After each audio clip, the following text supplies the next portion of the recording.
ఒక ఊరిలో అర్జున్, సూర్య అనే ఇద్దరు మంచి స్నేహితులు ఉండేవారు. వారు అన్నీ కలిసి పంచుకునేవారు. వారి ఆహారం, వారి నవ్వులు, వారి కలలు. ఒకరోజు ఒక తాతయ్య వారికొక అదృశ్యపు తాడుని ఇచ్చారు. ఇస్తూ ఇలా అన్నారు, ఇది మీ ఇద్దరిని ఎప్పటికీ కలిపే ఉంచుతుంది అని. కాలం గడిచింది. అర్జున్ ఒక వ్యాపారిగా మారి దూరపు ప్రాంతాలకు వెళ్ళాడు. కానీ సూర్య అదే ఊరిలో ఒక టీచర్గా ఉన్నాడు. కాలంతో పాటు వారిద్దరూ బిజీ అయిపోయారు. వారిద్దరూ ఒకరికొకరు లెటర్స్ కూడా రాసుకోవడం మానేశారు.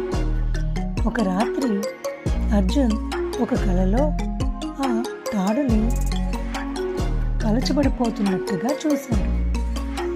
ఆందోళనతో వెంటనే ఊరికి వెళ్ళి సూర్యను కలుసుకున్నాడు. సూర్య ఆశ్చర్యంతో, నువ్వు నన్ను మర్చిపోయావని అనుకున్నాను అని అన్నాడు తన స్నేహితుడితో.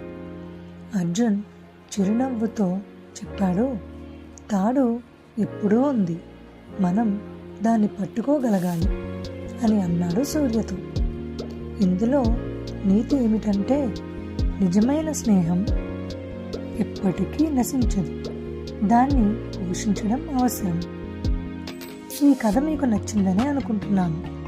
నచ్చినట్లయితే వెంటనే సబ్స్క్రైబ్ చేయండి నా ఛానల్కి. Thank you.